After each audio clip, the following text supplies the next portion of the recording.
찬송 부르겠습니다. 70장입니다. 찬송가 70장 부르겠습니다.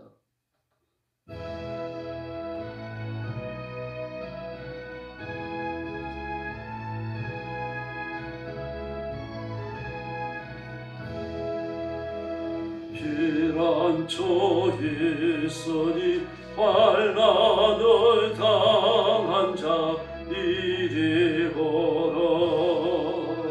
땀들이 변하고 물결이 일어나 자리에 넘치는 두렵잖네. 이방이 떠들고 나라들 모여서 진동하나. 우리 저 목소리 한 번만 바라면 전하의 모든 건 망하겠네. 만유주 여호와 우리를 도우니 피난처요. 세상의 난리를 고치게 하시니 세상의 장검이 쏠 데 없네. 오신 하나님 우리를 구하니 할렐루야.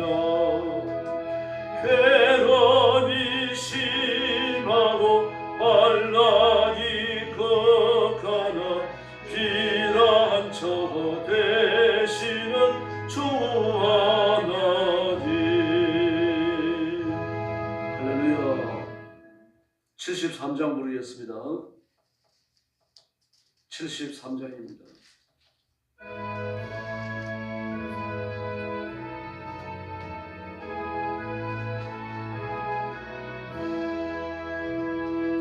내 눈을 도로 살피니 사나이라. 날 돕는 구원하니 서원하고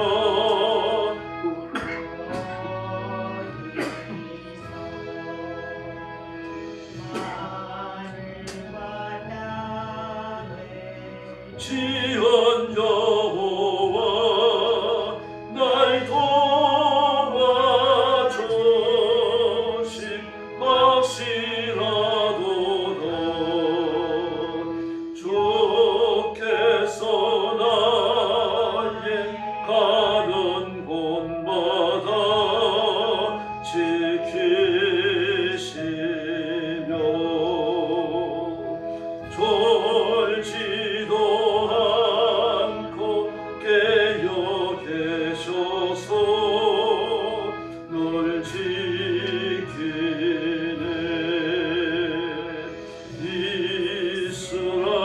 이스라엘을 지키시노니 쉬지도 않고 살펴주시네. 여호와 나의 보호자시니 널 지키며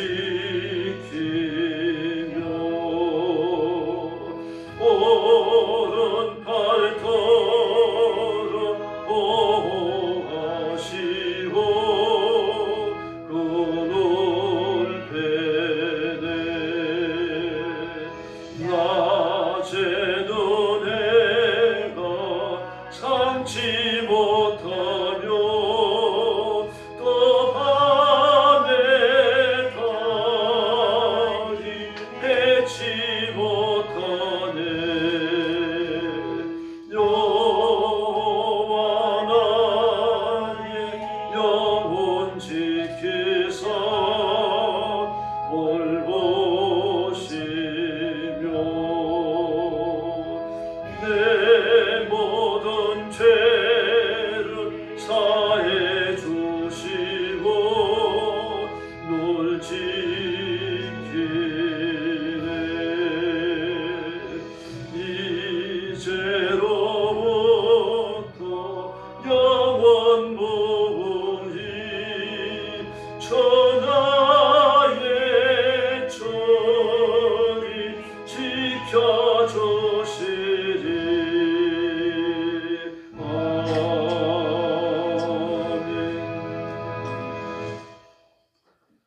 머리 숙여서 신앙 고백하겠습니다.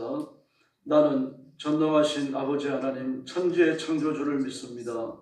나는 그의 유일하신 아들 우리 주 예수 그리스도를 믿습니다. 그는 성령으로 잉태되어 동정녀 마리아에게서 나시고 본디오 빌라도에게 고난을 받아 십자가에 못 박혀 죽으시고 장사된 지 사흘 만에 죽은 자 가운데서 다시 살아나셨으며 하늘에 오르시어 전능하신 아버지 하나님 우편에 앉아 계시다가 거기로부터 살아있는 자와 죽은 자를 심판하러 오십니다.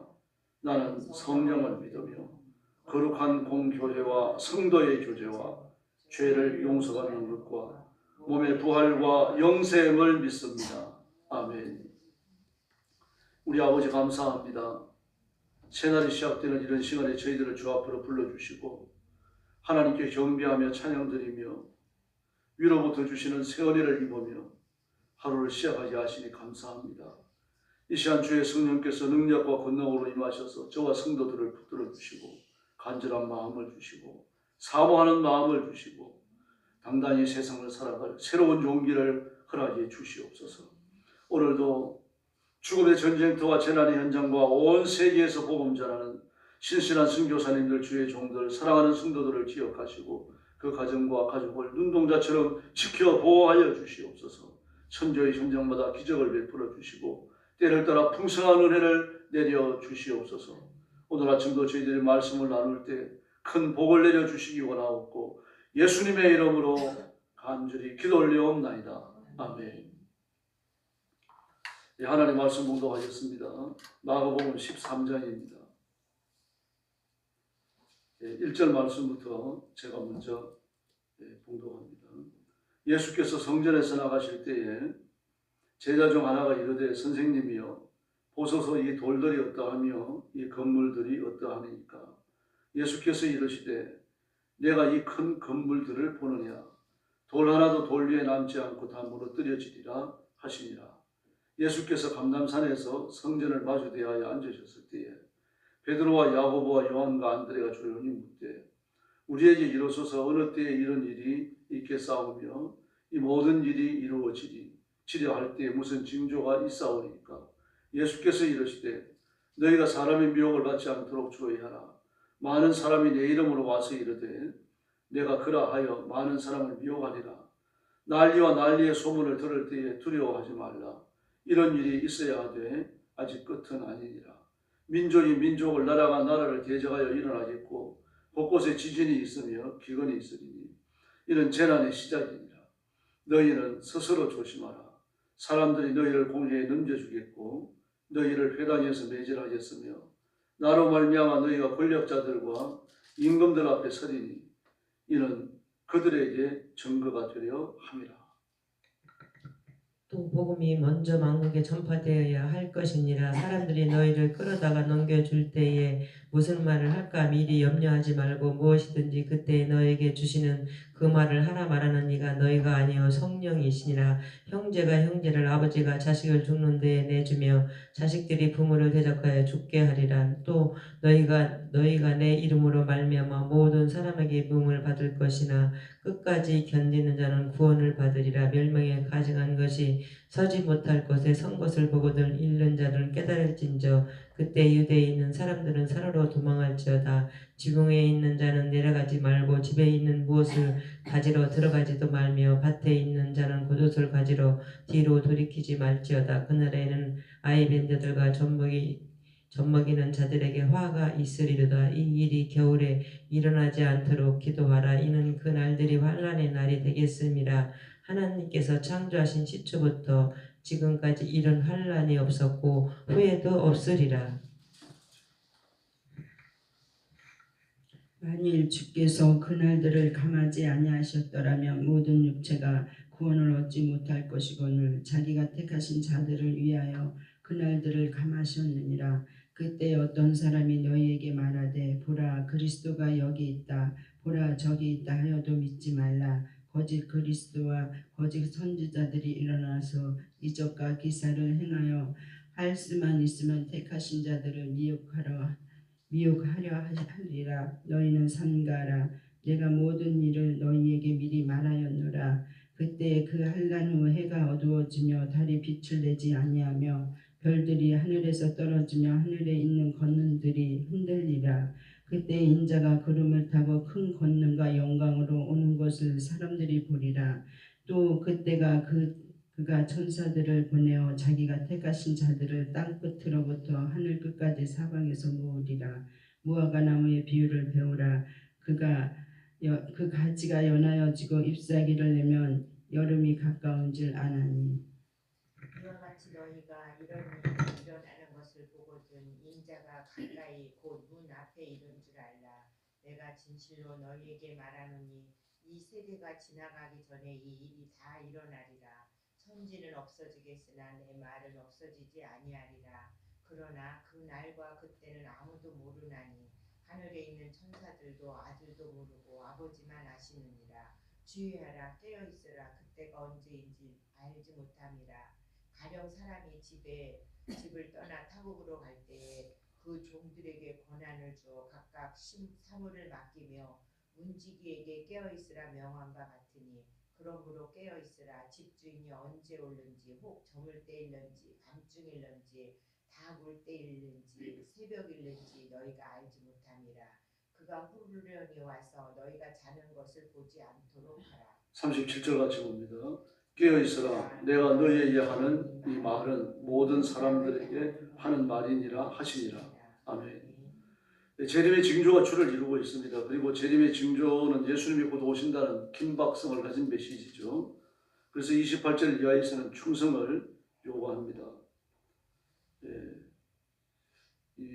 예수님이 지금 제자들과 함께 보고 있는 이 성전은 헤롯 성전인데요. 헤롯 성전이라고 부르는데 성전의 기능이 있습니다만 사실은 여러 번 말씀드린 것처럼 요새화한 그런 성전입니다. 그래서 44년째 준공이 덜 된, 완공이 안 된 그런 건물입니다.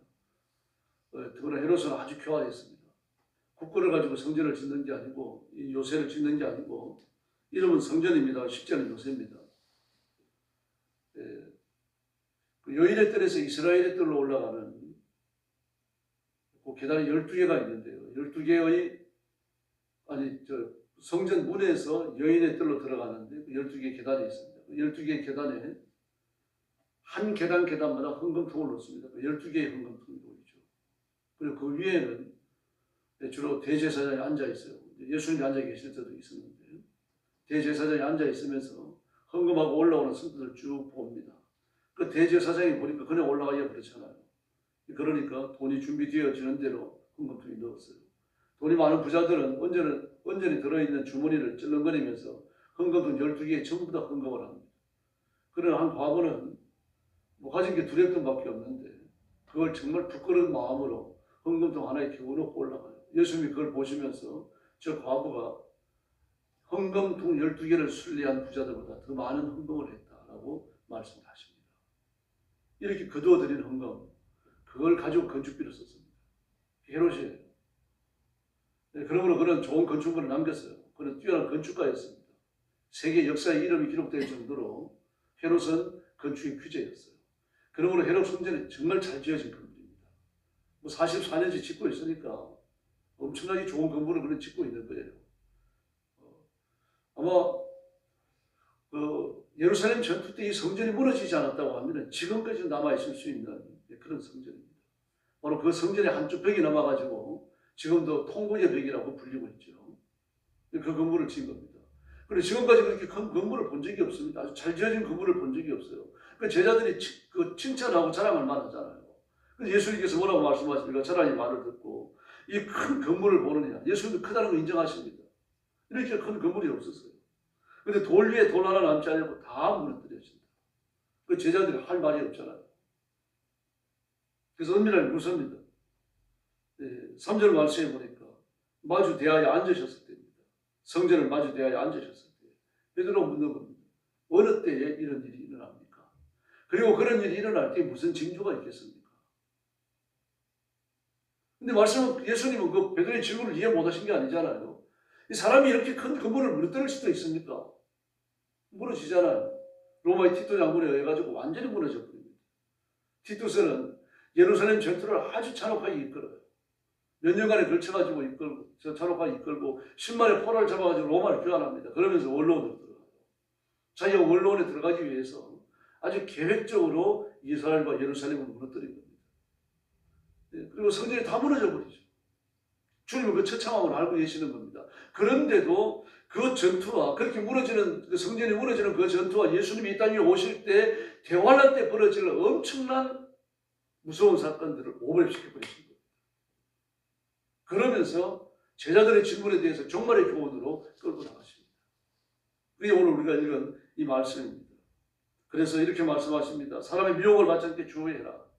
가짜 그리스도가 많이 와갖고 전부 다 내가 그리스도다 그렇게 말할 것이다.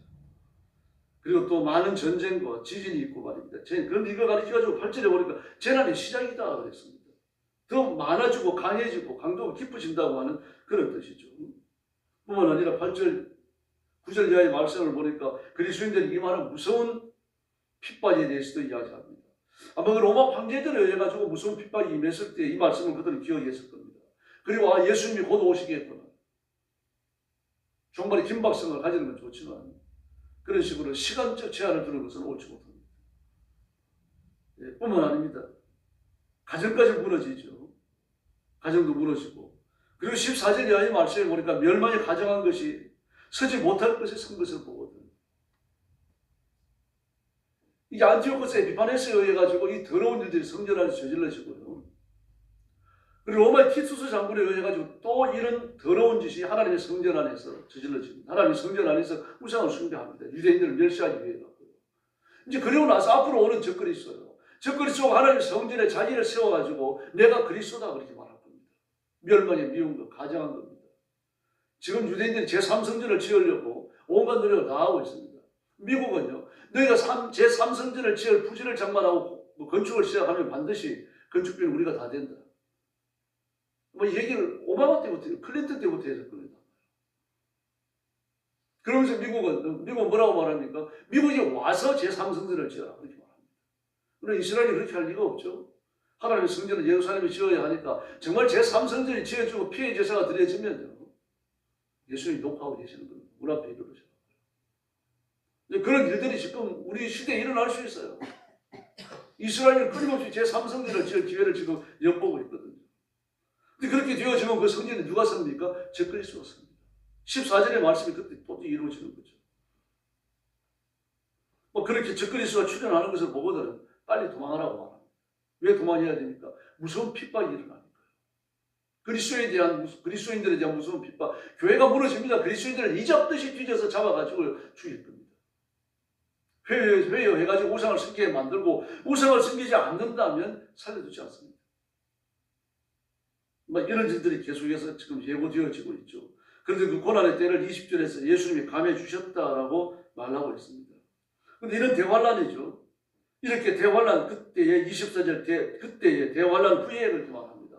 해가 어두워지고 달이 비춰내지 아니하고 별들이 하늘에서 땅에 떨어지고 그때에 이렇게 자기의 대격변이 일어납니다.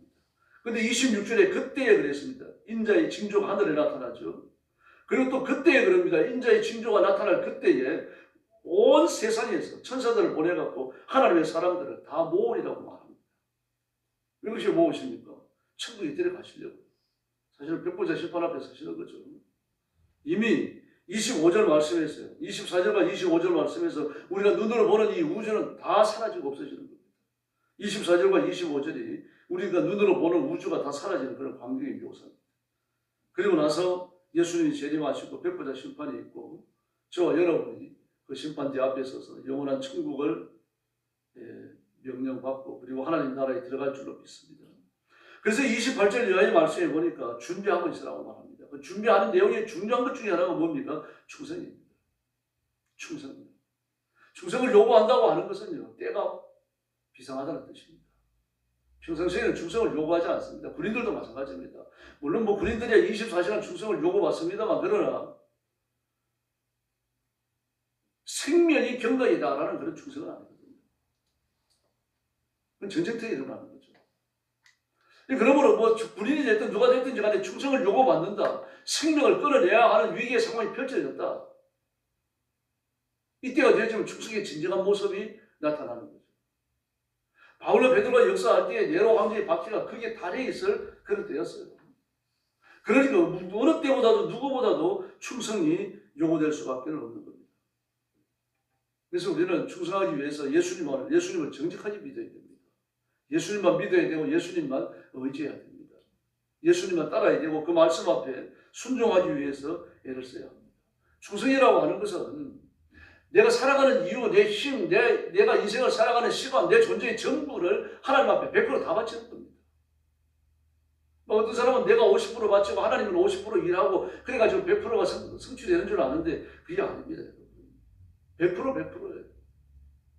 내가 100% 충성을 하고 하나님은 100% 능력을 베푸시고 그러면서 하나님의 나라가 일치월장해 나가는 겁니다. 아니면 하나님이 몽땅하시고 나는 가만히 있고 그건 아무것도 아니고 한 달란트 받은 사람이에요. 나도 열심을 다하고 최선을 다해야 할 줄로 믿습니다. 아말렉 전투도 보십시오. 모세와 여호수아가 그들을 이끌어가잖아요. 그리고 일선에 나가 있는 전쟁터에 군인들이 그 전투를 이끌어가죠. 또 아론과 홀이 모세의 기도를 돕고 있죠. 그들이 전부 다 100%씩이에요. 모세도 100%, 아론과 홀도 100%씩이고요. 여호수아도 100% 충성을 바치는 것이고 나가 저 칼을 휘두르는 전쟁터의 군인들도 100% 충성을 바치는 겁니다. 뭐 모세가 50%하고 아론과 홀은 5% 정도 되고 여호수아는 뭐 한 30% 정도 되고 그게 아니에요. 그런 건 충성이 아닙니다. 100% 다 바쳐야 돼요. 그래서 예수님께서 뭐라고 말씀하십니까? 네 마음을 나한테 바쳐라. 바치는데 다 바치라고 말씀하셔요. 어느 한쪽도 내놓지 말라는 얘기입니다. 마음 전부를요. 마음의 일부를 내놓을 때 그 부정한 것이죠. 그래서 십계명을 주시면서 뭐라고 말씀하십니까? 나는 질투하는 여호와인지. 우리 마음의 손톱만큼이라도 나누시는 것을 하나님 싫어하십니다. 그게 충성의 토대고 충성의 시발점이고 충성의 구체적 결단과 행동이 거기에서 비롯돼야 됩니다. 마음까지를 바쳐야 되는 거죠. 이렇게 하고 났을 때 주님은 잘했다고 칭찬하시는 겁니다. 이게 온전한 충성입니다. 근데 우리는 부족하고 모자라잖아요.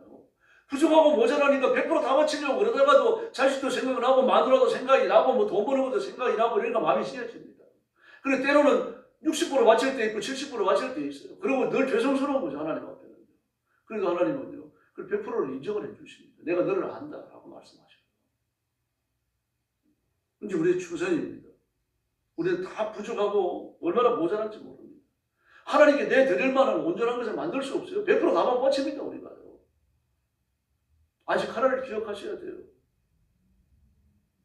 10분의 1 에바에 한 움큼을 바쳤는데 하나님은 10분의 1 에바 전체를 바쳤다고 간주를 해주십니다. 하나님이십니다. 그러니까 대강대강 설렁설렁 해도 되는 게 아니라 정말 혼신의 힘을 쏟아가지고 온갖 노력을 다 부어야 되는 거죠. 힘을 다해서 기도하고 힘을 다해 예배하고 힘을 다해서 인생을 살고 하나님의 영광을 드러내야 할 줄로 믿습니다. 오늘도 온 힘을 다해서 기도하시고 하나님의 능력과 권능을 충만하게 드리는 새벽이 되기를 예수님의 이름으로 축원합니다. 기도하겠습니다. 자비하신 아버지 하나님 감사합니다. 우리가 육신을 가졌다는 핑계 때문에 정욕과 욕심과 쾌락에 치우칠 때가 있습니다. 세속적인 욕심을 끊어내지 못하는 저희들을 용서해 주시고 하나님의 자비하심과 하나님의 능력과 하나님의 권능으로 충만케 하셔서 하나님의 의를 이루는 그리스도인들이 되게 하여 주옵시기를 간절히 원합니다. 자비하신 하나님 아버지, 오늘도 주 앞에 와서 엎드리며 하늘의 은총을 구하고 하나님의 능력을 구하고 성령 충만함을 구합니다. 이런 능력과 권능을 무장해야 우리가 육신을 이기고 승리할 수 있사오니 하나님 불쌍히 여기시고 하늘의 권능, 하나님의 권세, 성령 충만한 성령의 은사를 한없이 부어주시옵기를 간절히 원합니다. 사랑하는 성도들을 가슴에 품으시고 하나님의 온갖 좋은 것으로 옷 입히시고 영화로운 것으로 채워주옵시며 신령한 은혜로 풍성케 하여 주시옵소서. 오늘 새벽도 기도의 새 능력 주시기 원하오며 예수님의 이름으로 간절히 기도 올리옵나이다. 아멘. 주기도 드리겠습니다. 하늘에 계신 우리 아버지, 아버지의 이름을 거룩하게 하시며 아버지의 나라가 오게 하시며 아버지의 뜻이 하늘에서와 같이 땅에서도 이루어지게 하소서. 오늘 우리에게 일용할 양식을 주시고 우리가 우리에게 잘못한 사람을 용서하여 준 것 같이 우리 죄를 용서하여 주시고 우리를 시험에 빠지지 않게 하시고 악에서 구하소서. 나라와 권능과 영광이 영원히 아버지의 것입니다. 아멘. 합심 기도하겠습니다. 자비하신 아버지 하나님 감사합니다. 오늘 아침도 저희들을 주 앞으로 불러주시고 엎드려 경배하며 하나님 앞에 영광을 돌리게 하시니 감사합니다. 이 시간